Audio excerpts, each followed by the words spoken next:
Tulio Siragusa, broadcasting from Los Angeles, and I'm joined by my co-hosts, Kim Lantis in Hermosillo, Mexico, Hello. and Carlos Ponce, just outside of Mexico City. Welcome, guys. Looking forward to another chat today with an interesting guest. We have Alex Asher, who is the CEO of LearnCube. Welcome, Alex.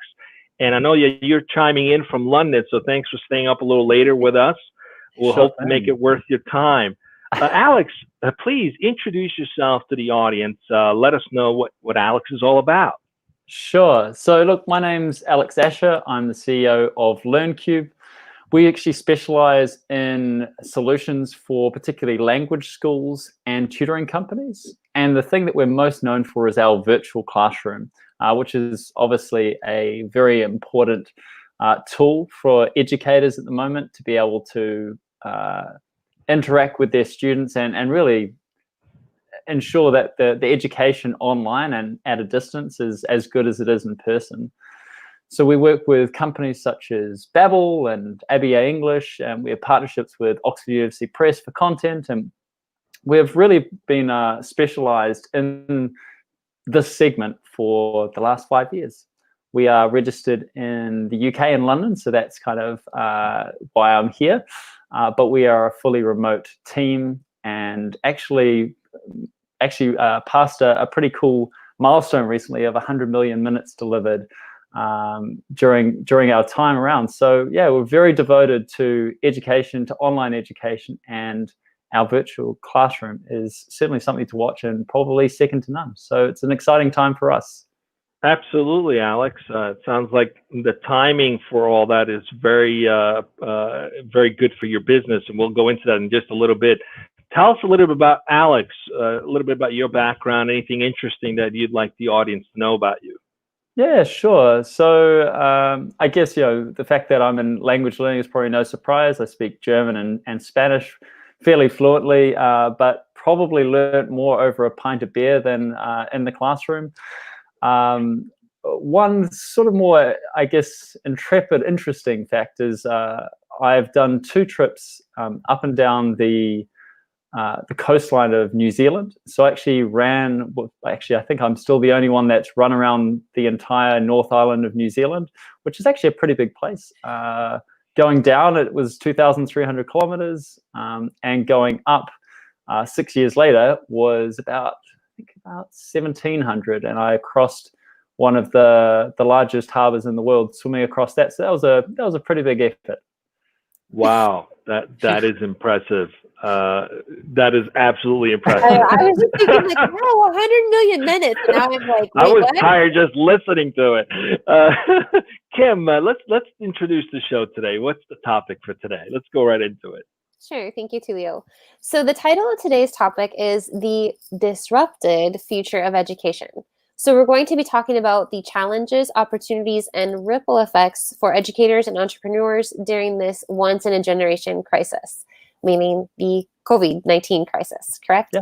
So Alex, why don't you go ahead, if you could approach, or maybe we want to talk about this in the 3 sectors. What are the challenges right now?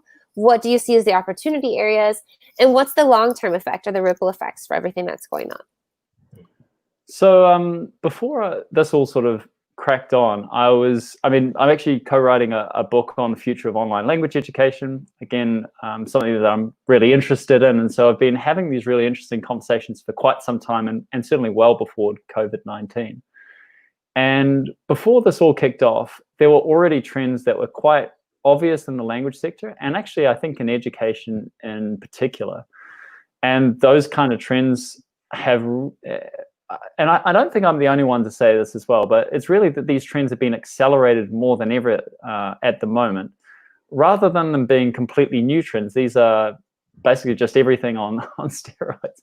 And what I mean by that is we were already seeing online education starting to flourish. My particular area is in the live online education space. So when there is actually a human being on the other side of things, that's kind of where I fit in that real-time communication piece. But we were already seeing that people really picking up that technology and really running with it. And actually to a point where we were noticing that access was no longer the biggest problem to solve, but certainly more around the quality of online education was. Right. We were already noticing that in physical kind of education, I mean, there's already been a lot of trends in terms of, hey, how can we introduce more technology that's helpful? How do we kind of build the technology, how do we build our educational environments to kind of fit, where the world's going? And some of the other trends that we were already observing was technology. When I say technology as well, like just the basic infrastructure of the internet was getting a lot better. So 5G is starting to emerge. And so there's just a whole bunch of, I guess, baseline technological improvements that were sort of there on the cusp of things. And what COVID-19 has done has really brought education to bear on those improvements, and it's kind of forced. And it's not just education. I think it's almost every segment. Every segment's had no other choice but to go online, and it's really accelerated what might have taken, another 5 years. I mean, education's been pretty slow to the mark here to do that within just months. And I think what's interesting is the longer that we stay in this point of disruption, the longer and more permanent the kind of changes that we're seeing now are going to entrench themselves. And I think, like you're saying, it might not be anything new. It's just accelerated. And I like this idea of opportunity areas, particularly when it comes to online education and language learning. But I think this applies to all other sectors. And that's this cross-cultural opportunities, right? Where technology it makes the world a bigger place, because I think it opens your eyes to things outside of your own immediate, self. Yeah. But it also makes it a smaller place, right? Because it makes it accessible. And I think that's a great opportunity area. What types of, is this cross-cultural, not just in terms of language, but just interacting with people whose background and life and culture and experiences are much different than your own, something that LearnCube focuses on? Yeah, so we focus purely on the live teaching component, live instruction, live training. A lot of people call it whatever they want to call it. But in the end, it's this idea that there's a teacher or somebody that's in charge of facilitating that learning, and either a student or even groups of students joining together. So that's the area that we really focus on and really understand. And actually, maybe I'll talk more to that. Otherwise, we kind of talk in generalizations, and that may not be as helpful. And maybe people listening in can kind of draw their own conclusions. But one thing that's been quite obvious is in terms of being able to teach in person and teach online, the advantages between those two or the difference is getting smaller and smaller. Like, we can build rapport, we can create great activities, we can create great experiences online just as we can in person. And in fact, I think at the moment, the baseline of people's knowledge of how to use these tools is still very low. So we're only at the very cusp of people being really creative and showing real mastery with some of the technological tools. And technology isn't going to make up for a bad teacher, but a good teacher with a real good command of the technology, man, that's such a good combination. And then you also have the benefits of convenience, the fact that even when you have this massive spread where you've got maybe lots of people that need to speak English, as an example, and lots of people that are able to teach it, but they're not in the same country or same continent even, that online sort of bridge, I think, is going to be really, really relevant. So I think those are some things that are already things that I'd be excited about. And I think this is also going to spur a huge amount of creativity, because a whole bunch of people that are fresh with new perspectives and are not just focused on how can I automate this so everything is completely the same. And actually, in sometimes it can be quite regressive when you talk about education. It could be quite regressive if we just go one size fits all. Right. When actually most education is going to, how do we personalize this? How do we make this a more relevant experience? So I think we're going to see some real excitement. Do you have any immediate examples that come to your mind of your educators using creativity online? Yeah. So I don't want to just talk on the sort of LearnCube side of things, but I think there's going to be relevance in both. So first of all, we're already seeing finally people properly blending two approaches. So in our case, Babbel really focused on self-study, really focused on delivering a really great experience where students are doing their own work, but then blending that with some live tuition as well. And actually, I felt that really firsthand myself, feeling like I was going a lot better when I was playing the games on say, Duolingo or Babbel or an app, and then actually being in front of a teacher. I was like, whoa, okay, this is a very different experience. So combining those two finally and streamlining that experience, I think, already an innovation in itself. But in terms of the actual live classroom experience, I think we're only just seeing this, the start of that, and let's give some more examples. A lot of the time in education, you're seeing a real monotonous kind of vision of education. It's going to look like this. You're going to follow these steps. Even when people talk about different paths, I mean, AI, with few exceptions, is still, it's helpful, but it still really feels like you're really part of a group at best. It's not really giving me the level of personalization I think we really kind of see as the kind of end result of AI. But when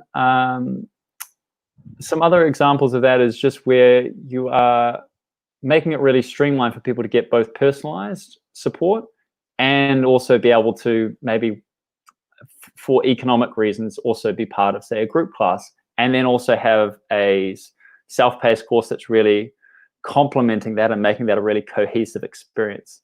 So I think there's a lot of innovation just in creating a more cohesive experience as well in education. And then plus that, look, teachers are super clever. They come up with all sorts of crazy ways of making our technology, other people's technology better. So I think you'll see more of that. So Alex, I totally understand and get the technology advancements are making this possible. When it comes to disruption, it's obvious trying to get people to change what they've built years and have gotten used to doing is a big challenge. That's just how software companies operate. Yeah. In this case, moving people away from a model that is the traditional model of classrooms and live lectures is something that without this crisis would not have probably been as accelerated as quickly. Yeah. So the disruption has been forced here, not through education, but literally through absolute need. Now, what a lot of people are realizing, to your point, is, wow, this actually is kind of pretty good. Like it's not just something we have to do because we have to. It kind of works to our advantage for many reasons. Yeah. What are some of the tools that you think will enhance the ability, for example, to support special needs students, right? So in a live classroom, you might have certain students need a little longer time to take a test or read a book. And there's advocacy programs for that kind of initiative, but it's a hard thing to maintain and to manage for teachers. Having this technology readily available, does it enable better ability to support those kinds of students that need learning at a different pace? What's your thinking there in terms of how this can go to the next level in terms of actually improving lives and the quality of education? What are your thinking there? I think there's two parts of that, and they kind of go hand in hand. So one is just the baseline technology. So applications just getting a lot better for a start. There's more investment and kind of manpower and just innovation being thrown into the sector. So I think the technology is a lot more reliable, but I think I'm going to touch base again on this idea of it being a really seamless experience. So I think that seems to be one of the biggest hurdles at the moment, is that there's probably technology that can do all of these different use cases, but there seems to be a lack of cohesion in the tools themselves. So I think that will improve, and just you kind of gave an example with somebody that might have some particular needs. So you probably will have the technology starting to become more like building blocks, and so you'll be able to add those tools that help those particular needs. And then I do think that AI over time will get much better, and it'll probably start, rather than replacing the teacher at all, which I don't think is likely to happen anytime really soon. But the teacher will be basically prompted and then can actually train the AI on what the teacher finds helpful in a particular use case. So then again, you can create that seamlessness. So when things are quite disjointed, that's where I think things are breaking down, and then people go, oh, it's better to do it in person. I think as we create a more fluid experience online, then I can really see some benefits and some really big improvements for people of any needs, getting what they need at the right time. That seems to be the big thing. How do we get the right tool at the right time? And I think, as I said, AI-based technology and then even user interface getting a lot better and faster and much more reactive. From my perspective, there's also even going further back, and that's beginning with the internet service providers themselves. This is something that we experience as a team and as a company, particularly right now at Nearsoft. The majority of our people are located in the country of Mexico, which is still a developing nation. And even while all of us have easy access to internet, relatively, the quality of the internet that we're able to access varies greatly, right? There's this constant, you're breaking up, can you hear me? Or, my internet failed today, we're gonna have to meet tomorrow, et cetera, et cetera. So do you have these types of conversations, or is there any push from you or other online educators who are trying to coordinate with ISPs to make sure that that's a solid foundation? Good question. It's sort of like screaming into a black hole, to be fair. If you're like a provider like us, trying to get an ISP to change something, it's like, which one would we start with? So Right. To be quite honest, I think unless you're at the biggest level, it seems less Is this likely. something that you find, I don't know who your clientele is, but my assumption is that a lot of the people who are wanting to learn English are also coming from other developing nations. Yeah. So This is what I can talk to you about, though, is internet infrastructure will work itself out because it has to. It is definitely becoming the oxygen of countries and economies now more than ever, right? Like if you've got a fast internet connection, I mean, just think about traffic jams. That's why people build roads all the time. It's because they're like, or trains or whatever it is, because it's all about how can we get more people through? How can we kind of increase the activity? And it's the same thing with internet infrastructure. So all the countries, fortunately, are really incentivized to get really fast internet. What unfortunately you're seeing is big differences between, and we notice it particularly since we're in, it's about you're in live streaming, we're in live video. It has to be real time. So the patchiness of internet really varies, and that's the hard part, is when we have a class that's disrupted, not because that person doesn't have fast internet, but because that person's internet just suddenly cut out. Like I can't really tell what you're going to say in the next 10 seconds. So if there's a 10-second drop, like we're out, and that's going to make it feel a really awkward experience. But the good thing is that 5G, I think, would have huge impacts, and that's a very much coming soon, or if not, very soon. And then the second thing is, for example, we use a technology called WebRTC, which is becoming more standard, and that's getting just better, more efficient all the time. So I think there are real improvements, and that's happening at like a Microsoft, Twilio, all of these large companies. They're all kind of working on that same kind of technology. So I think there is room for optimism with that. Yeah, but good point, Kim. You have to. With disruption also comes the need for infrastructure improvements, and it's just a necessity. Now, go ahead, Carlos. I know you had a question too. Yeah, thank you, Tulio. Alex, we're talking about the disrupted future of education. I can easily grasp the concept of disruption in education, because as we discussed earlier in our previous conversation, I'm also a language trainer. So that's easy for me to grasp. But what would you say to all these people, all these folks who are not necessarily don't have a formal training in education, or they don't even consider themselves as potential trainers or teachers of something, but they could have they could have like a vast array of knowledge on a specific area that could be turned into information or training or coaching or tutoring. But what would you tell these folks who are not even aware that they can become trainers and adopt this and maybe adopt this technology to teach others how to do their thing, how to become experts at what they do, but are not like familiar with the technology world? What would you tell these people to encourage them to become potential trainers, tutors, coaches, things like that? I think the key thing there is that there's no real access problem, right? Like anyone can kind of put up their own street sign and start teaching and educating. I think the first thing is maybe to test out the idea first, and see if there's other people that are interested. As soon as you can see that there is interest there, then I think the next thing is probably going to be an aspect of, I don't even know if you might need formal training, like for example, for language education. I think you just benefit a lot from that. But if it's knowledge transfer, I mean, there's already nothing really stopping you from doing that. But if you're actually talking about training, they're probably one of the most universal kind of areas that I consider likely to continue to be the way that people teach and train, is more in like a coaching and facilitative kind of skill.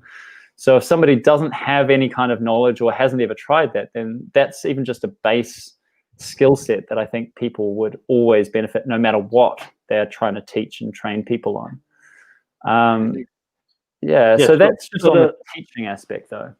Okay. So the platform itself isn't limited to licensed educators, right? Of course, you may not join a classroom where someone doesn't have the credential as someone else does, right? Yeah. I mean, that's just the nature of the beast. If you could say I can teach the stuff, but you've got someone else who's got better credentials, the likelihood of you being as successful, it really depends on how much you hustle, I suppose. Is it limited to licensed educators? What's your target market for your company, for LearnCube? Who are you going after? If this is for LearnCube, then we are specifically focusing on language education and tutoring.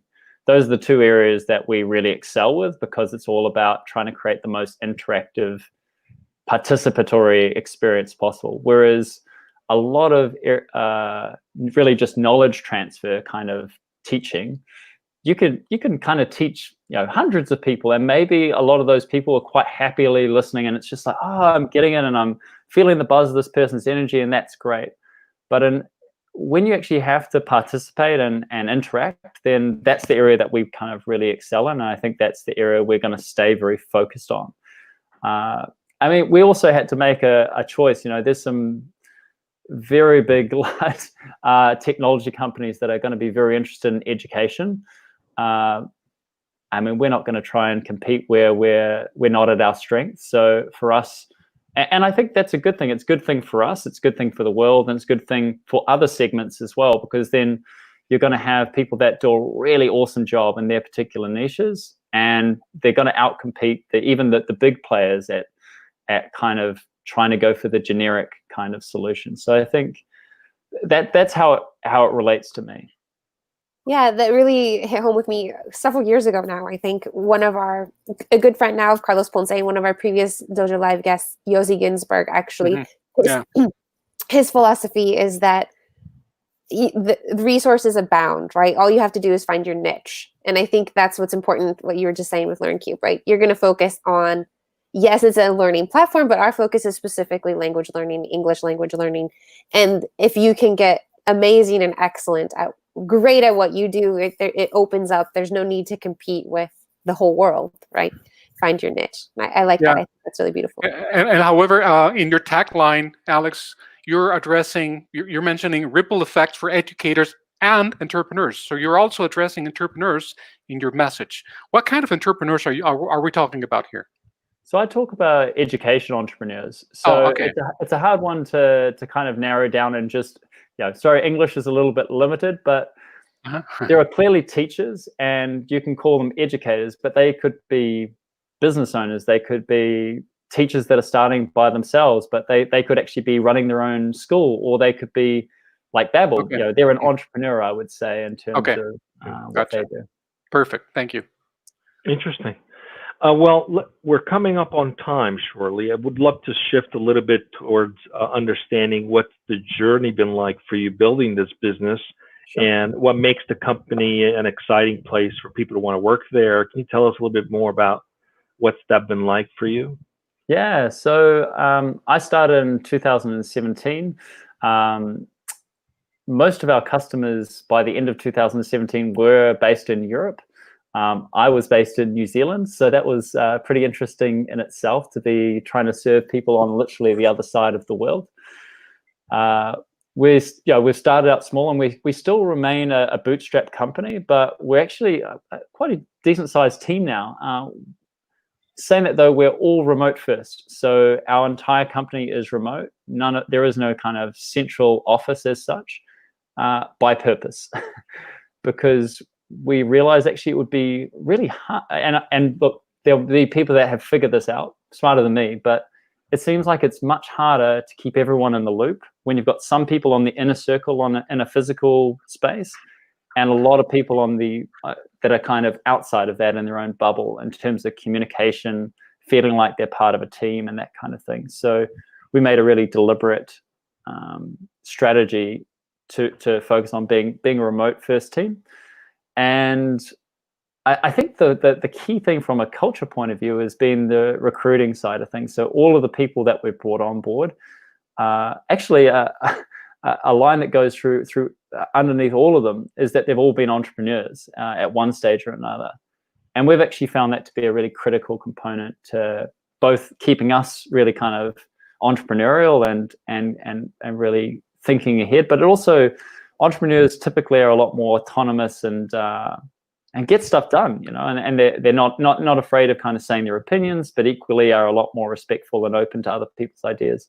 So from a cultural point of view, I'm really happy with where we're at, but equally we're just going to keep on improving, and I think everyone's really enjoying it. And since a lot of us are in European time zones, we'll also be able to spend time to actually meet together, but probably more on a social occasion rather than necessarily a business occasion. So once things open up again, I'm looking forward to having one of our team catch-ups somewhere in the world, which is going to be fun.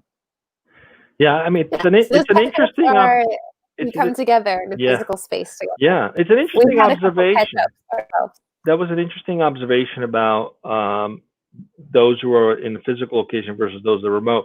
Having been remote most of my career, you sometimes feel like a second-class citizen, like you're not fully looped in.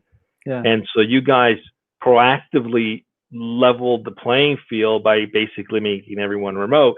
And it seems the whole world in the past 3 months has had to learn that too. So in some ways, COVID-19 has leveled the playing field for all those who work remote, who often feel like they're second-class citizens. So kudos for doing that. Hopefully, you know, the forced approach becomes more of a standard in the coming years.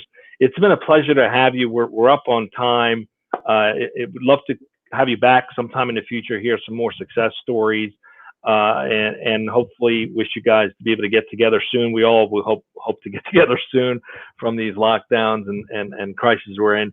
Carlos, we got another show coming up tomorrow. One more. Who do we got tomorrow again?